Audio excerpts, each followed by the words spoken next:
안녕하십니까. 길바닥 아카데미에서 국어를 가르치고 있는 김호범입니다. 예, 제가 이번 달에 설명할 거는 고전소설이고요. 박지원의 광문자전이라는 소설입니다.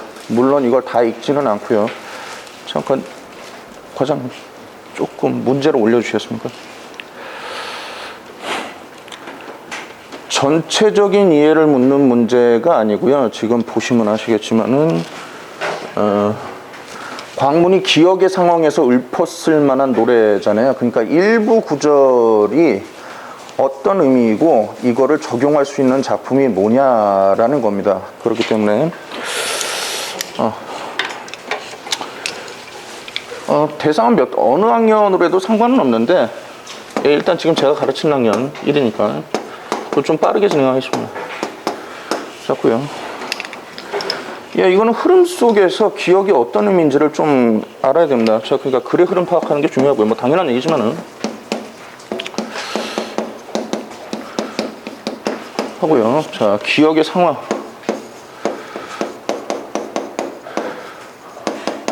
체크하시고.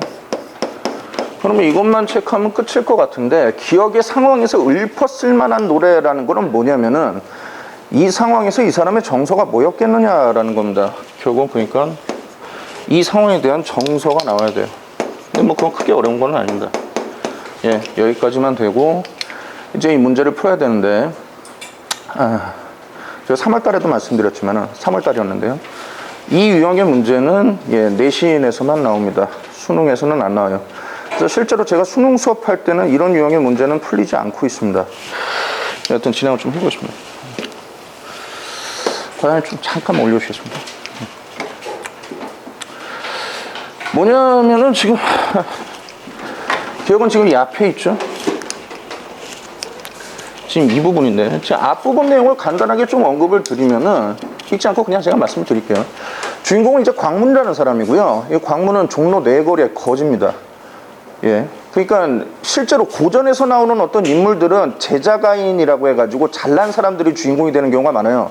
근데 이제 박지원의 소설은 박지원은 실제로는 양반이기도 했지만 실학파였기 때문에 어떤 그냥 뜬구름 잡는 어떤 유교 예의라든가 이런 걸 따지기보다는 실제 우리 삶에 도움이 되는 그런 것을 하자. 그리고 여기에 맞는 새로운 인간형을 우리는 계속 발굴해야 되고 그렇게 변해가야 된다. 그런 입장이었기 때문에 일반적인 고전소설들하고는 좀 궤가 다릅니다. 그러니까 무슨 뛰어난 사람이 나오는 게 아니라 우리가 주목하지 않았던 그런 인물들, 하층민일 수도 있고요. 광문은 말 그대로 거지입니다. 근데 이 거지가 광문이 이제 다른 어린 그 거지 무리한테 우두머리로 초대를 받아요. 자, 그래서 자기들의 어떤 본거지를 좀 지키라 이렇게 하는데 어느 겨울날 이제 다른 애들이 다 나가고 자기는 이렇게 지키고 서 있는데 한 아이가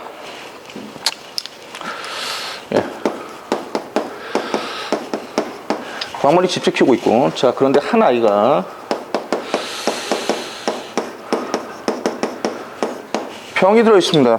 그래서 광문이 얘를 아주 지극정성으로 간호를 해요. 간호하는데 이 아이가 죽습니다.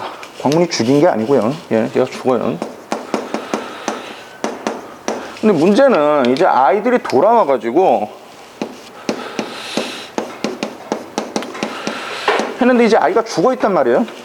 자, 근데 그걸 어떻게 생각을 하냐면은 광문이 죽였구나 해가지고 오해를 합니다. 해서요, 광문을 두들겨 패가지고 밖으로 내쫓습니다. 축출을 해요. 자, 여기 가시면 돼. 장원호 선생님, 여기에서 광문이가 느꼈을 심리가 뭘까요? 다른 거 없습니다. 광문은 간호를 했잖아요. 그렇죠. 억울함이죠. 이게 답니다.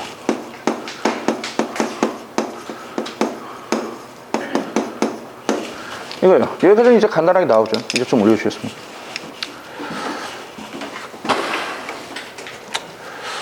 문제는 기억나시는지 모르겠는데요.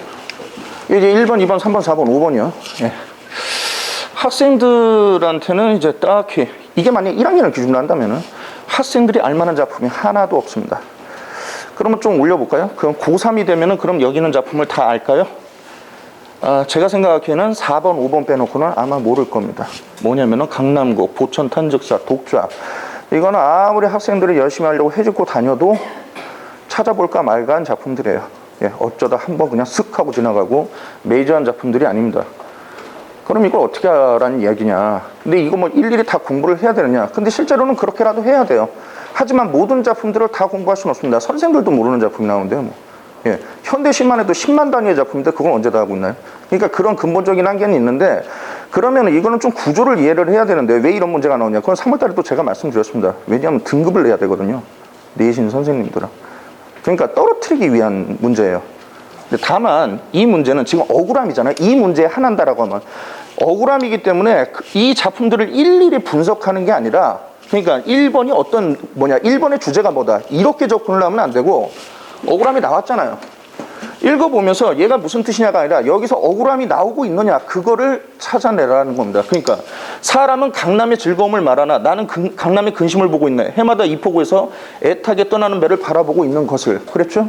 위에 선생님. 여기서 억울함이 드러나나요? 예.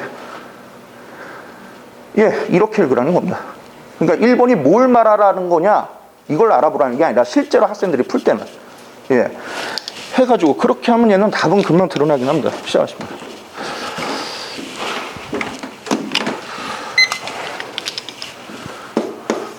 일본은 헌안설원에 대한 어떤 부차적인 지식을 좀 알고 있으면 좋은데 헌안설원이 누구의 누나죠? 알고 계신가요? 허균의 누나입니다. 굉장히 시도 잘 쓰고 중국에도 유명했던 여자예요. 당대 여자가 별로 이렇게 사회적인 활동을 할 수 없었음에도 불구하고 그럼에도 불구하고 그거 외에는 신은 모든 걸 주지 않았죠. 헌안설원. 남편도 개판이었고요. 나는 자신마다 다 죽었습니다. 그렇게 불행하게 살았던 자신의 처지를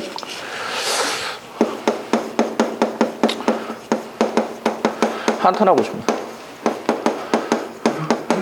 근데 실은 제가 지금 강의를 하니까 지금 이거를 설명하는 거지 푸는 학생 입장에서는 이걸 끄집어낼 필요가 없다는 겁니다. 이걸 끄집어내지 말고 여기에 억울함이 있느냐 그것만 보라는 거죠. 그 다음에 두 번째. 자, 복사 끝돈 냇물 얼마나 불었는고 소순바위 아주 무쳐 짐작이 어렵네. 쌍쌍에 감아오지 옛 터전이러 물고기 입에 문채 풀섭해 두네라고 했죠. 지금 핵심이 될 수 있는 부분은 쌍쌍에 감아오지 옛 터전이러. 여기서 보면 뭔가 상황이 안 좋다 이거죠. 예, 이 작품 보천 탄즉사 같은 경우에는 학생들이 거의 볼 수가 없는 작품이고요. 어떤 불의에 좀 안 좋은 일을 당한 상황에서 살기 위해서 어떤 노력하는 모습 그런 부분을 말하고 있고요. 자, 만의 상황에 대한 극복과 좀 관련이 있고요. 그 다음에 세 번째, 검은고 젖었어도 줄에서는 소리가 나고 화로는 싸늘한데 불씨는 남아있다. 진흙길이 출입을 가로막으니 보통 이런 게 진흙길이 출입을 가로막았다라는 경우에는 보통 양반이 산속 같은 데 짱 박혀서 집안에 짱 박혀가지고 예, 세상과 좀 단절하는 그런 느낌입니다. 이건 서거정이 자신의 뜻을 좀 펼칠 수가 없으니까 그냥 집안에 짱 박히는 예, 그런 쪽이에요. 단절과 관련된 거군요. 그다음 자, 네 번째, 김병현이 누군지 아시나요? 예, 김삿갓입니다. 김삿갓이. 그리고 무죄는 제목이 없다라는 건데 보통 이렇게 무죄로 제목이 나올 경우에는 어떤 그러니까 일정한 주제를 자기가 의도하고 작품을 낸다기보다 그냥 자기가 느낀 걸 그냥 예, 자연스럽게 이야기를 한 거예요. 자, 그래서 여기도 좀 보면은 네 다리 소반 위에 몰건 죽 한 그릇. 죽이 뭐 대단한 음식이 아니잖아요. 물론 뭐 본죽 같은 건 요즘은 돈 받고도 팔지만은 그건 아니고 하늘에 뜬 구름 그림자가 그 속에도 함께 떠도네. 주인이요. 여기서 이제 하고 싶은 말 나오죠. 면목이 없다고 말하지 마. 왜 면목이 없다고 했겠어요? 그러니까 손님을 대접을 했는데 대접하는 게 죽뿐이란 말이에요. 그거 가지고 미안해하지 말라. 물속에 비치는 청산을 내가 좋아한다 해가지고 예, 이건 말 그대로 그냥 생활 속에서 느끼는 감정을 그냥 소소하게 얘기한 겁니다.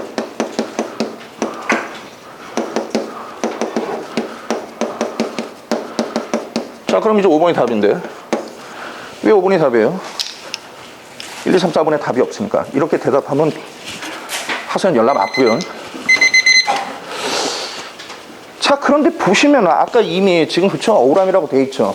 이거는 다행스럽게도 이 문제만 하는 거지만은 지금 보시면은 아 이게 억울함이겠구나라는 게 딱 드러납니다. 어디에서요? 과도 허물도 천만 없소이다. 무사람들의 모함입니다. 이쯤 되면 알아낼 수 있는 거죠. 얘가 무슨 뜻인지 몰라도. 실은 이 정과정 같은 경우에 보면은 아니시며 거짓인 줄을 잔월효성이 누구지를 어떻게 알아요? 얘도 모른다. 이거 가르쳐주지 않으면. 근데 그런 거에 천착을 하지 말고 억울함이 드러날 수 있는 말만 찾으라는 거죠. 지금 5번 같은 경우에 그냥 다른 건 다 빼고 이 모함이라는 한마디, 다른 사람들의 모함이다. 그건 내가 억울하다는 얘기죠. 그렇죠?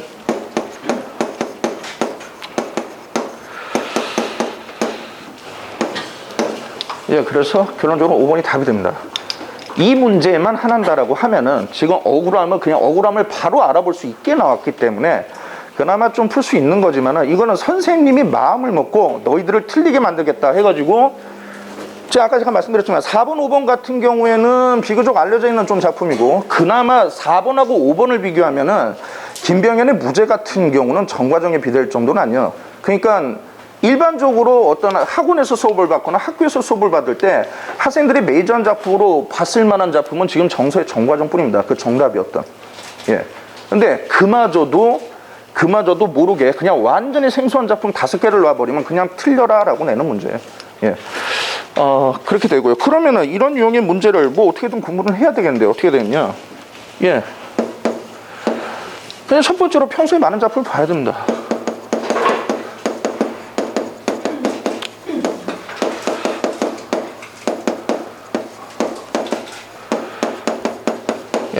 그러니까 수업하는 거 외에도 많은 자료를 좀 줘야 되겠죠. 그 다음에 두 번째, 이 문제를 푸는 법인데, 제가 지금 원래는 지금 설명하느라 지금 이렇게 됐지만, 아까 말씀드린 대로 실제로 문제를 풀 때 작품을 보고 해석하고 있지 말고 정서가 파악이 됐으면은, 이게 됐으면은 딱 이것만 살피라는 얘기입니다.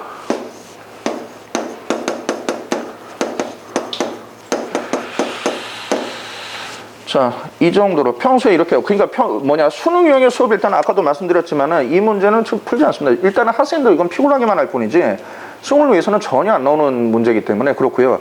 다만 이제 내신 때 문제 연습을 할 때는 이 부분이 변별을 내는 문제이기 때문에 조금 신경 써서 하라고 그렇게 이야기를 하고요.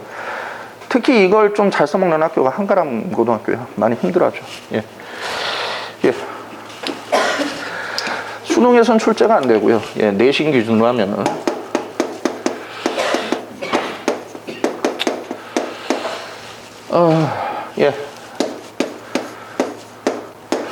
학교 선생님들이 버리질 못합니다. 이런 유형의 문제는. 그 다음에 난이도는 이 문제만 하나인다면요. 그렇죠? 앞에 1, 2, 3, 4번은 몰랐다고 하더라도 모함이라는 말이 나오기 때문에 결과적으로는 풀기 쉬울 거예요. 이 문제만 안 한다면. 근데 일반적으로 이런 유형의 문제다라고 이야기를 하면요. 작품이 어떻게 제시되느냐에 따라서 난이도가 너를 뜨겠지만, 일반적으로 배우지 않는 작품이라고 할 때 학생들이 갖는 어떤 심적인 부담감은 있는 편입니다. 그렇게 봤을 때 얘도 굉장히 좀 어렵다고 봐야 돼요. 여기까지입니다.